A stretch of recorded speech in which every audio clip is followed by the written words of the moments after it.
Atomic habit இந்த புக்ல நம்ம ஒரு நல்ல பழக்கத்தை ஸ்டார்ட் பண்றதுக்கு 4 லாவை ஃபாலோ பண்ண சொல்றாங்க. அதுல first law make it obvious. இதுல நம்ம டே டு டே ஆக்டிவிட்டியை ஒரு நோட் பேட்ல நோட் பண்ணிக்க சொல்றாங்க. நாம டெய்லி எந்த டைம்ல என்ன பண்ணிக்கிட்டு இருக்கணுங்கிற அந்த கிளாரிட்டி நமக்கு இருக்கணும்னு சொல்றாங்க. அதுக்கப்புறமா நம்ம ஒரு வேலை பண்ணிக்கிட்டு இருக்க அந்த வேலைக்கு கூட புதுசா நம்ம ஸ்டார்ட் பண்ற அந்த புது பழக்கத்தை ஆட் பண்ண சொல்றாங்க. எக்ஸாம்பிளுக்கு நம்ம காலையில டீ குடிச்சிட்டு குளிக்க போறோம்னா, நம்ம டீ குடிச்சிட்டு குளிக்க போறதுக்கு முன்னாடி ஒரு 1 மினிட் எக்ஸசைஸ் பண்ணணும் அப்படிங்கிற அந்த ஆக்டிவிட்டியை ஆட் பண்ண சொல்றாங்க. அதுக்கு அடுத்தது நம்ம டெய்லி காஃபி குடிச்சிட்டு குளிக்க போறதுக்கு முன்னாடி எக்ஸசைஸ் பண்றதை மோட்டிவேட் பண்றதுக்காக அந்த எக்ஸசைஸ் பண்ற இன்ஸ்ட்ருமெண்ட்டை நம்ம காஃபி குடிக்கிற இடத்துல நம்ம அதை பார்க்குற மாதிரி டெய்லி அதை வைக்க சொல்றாங்க. ஸோ நம்ம அதை பார்த்ததும் எக்ஸசைஸ் பண்ணுங்கிற அந்த ஒரு மோட்டிவேஷன் வரும்.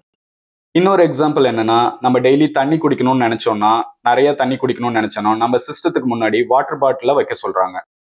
ரெண்டாவது லா என்னன்னா, மேக் இட் அட்ராக்டிவ்.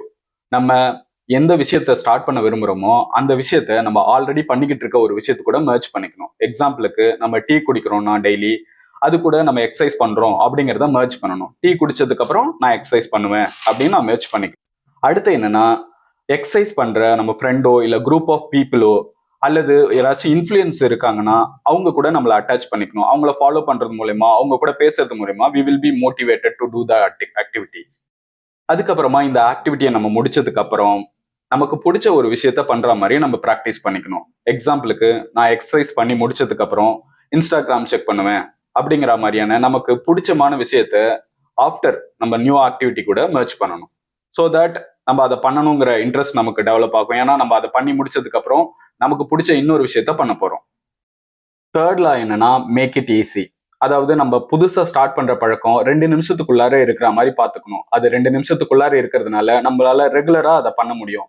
அப்படி நம்ம ரெகுலரா பண்ணிக்கிட்டே இருக்கும்போது அது நம்மளோட பார்ட் ஆஃப் ஹேபிட்டா மாறிடுது. நமக்கு அது எப்போ ஹேபிட்டா மாறிடுதோ அப்போ அந்த பழக்கம் அந்த பண்ற 2 நிமிஷங்கிறது இன்க்ரீஸ் ஆக ஆரம்பிக்கும். நம்ம பிரெயின் அதை அடாப்ட் பண்ணிட்டு அதை ஈஸியா நம்மள பண்ண வைக்கும்.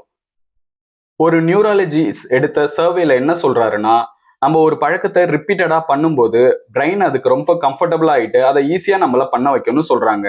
எக்ஸாம்பிளுக்கு ஒருத்தர் ஜிம்முக்கு டெய்லி சும்மா போயிட்டு வந்திருக்காரு. அடுத்தது ஒரு 5 நிமிஷம் மட்டும் நான் ஒர்க் அவுட் பண்ணுவேன் அப்படின்னு நினைச்சிட்டு போயிருக்காரு. அது ரொம்ப சிம்பிளா இருந்ததுனால அவர் ரெகுலரா போயிட்டு வந்துட்டு இருக்காரு.